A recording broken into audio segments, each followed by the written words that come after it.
Hey, it's Liz with Lawsuit Tracker. The video game addiction lawsuit is getting interesting. So individuals are filing product liability lawsuits against companies like Microsoft, Activision Blizzard, Roblox, Nintendo, and Epic Games, to name a few. Children and young adults claim they are developing video game addictions and experiencing adverse effects on their mental and physical health. Young adults and parents are filing individual lawsuits against video game developers in civil court, and these lawsuits allege these companies designed their games to be addictive and they did not do enough to protect young people.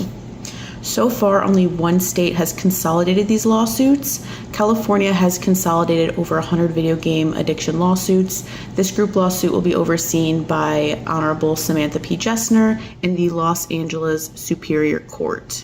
This consolidation is an important step forward in the litigation. It means that plaintiffs in video game lawsuits can benefit from consolidated trial proceedings. For example, plaintiffs can share expert testimonies, fact-finding, and important information. This will promote efficiency and consistency for everyone involved in the lawsuits.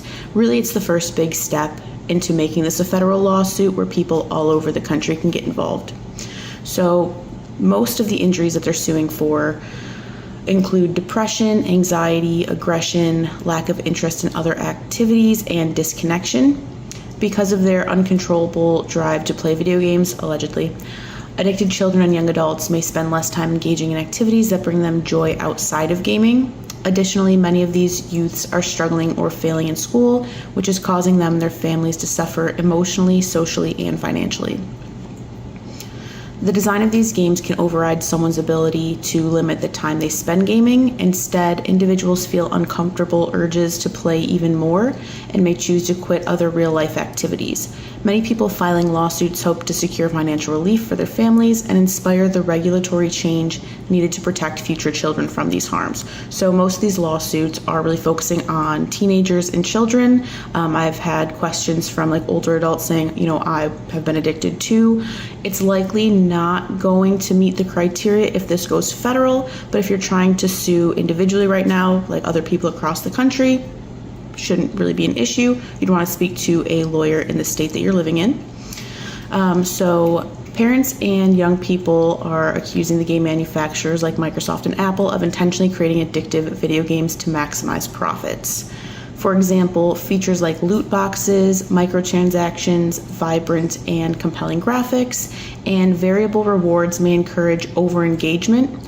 In the context of social media and gambling addictions, variable rewards can lead to habitual and compulsive use, much the same way that drug or casino-styling gambling can. So that's really the main claim that they're saying is hey, you are really trying to design these in harmful ways for profit.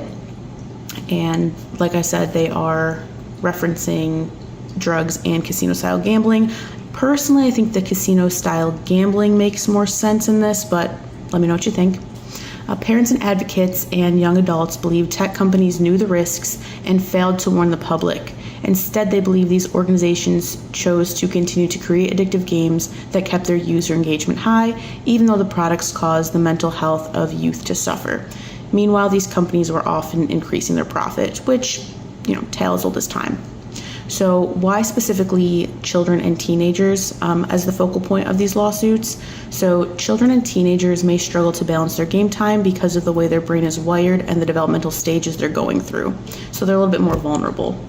Young people's developing brains have an increased drive to receive validation, such as through in-game achievements, connections, or rewards. Additionally, adolescents struggle to regulate their emotions and impulses, increasing their chances of engaging in real or fictional risk-taking behaviors. Video game platforms prey on these tendencies, allegedly, in young people by offering a highly addictive, immersive, and rewarding place to act out these impulses and build actual or perceived connections. If you're interested in learning more about these lawsuits, please check out our website at lawsuittracker.org and let me know your opinions. I think this is interesting. I think it has a lot of other world applications, so I'd love to hear your opinions. Thanks.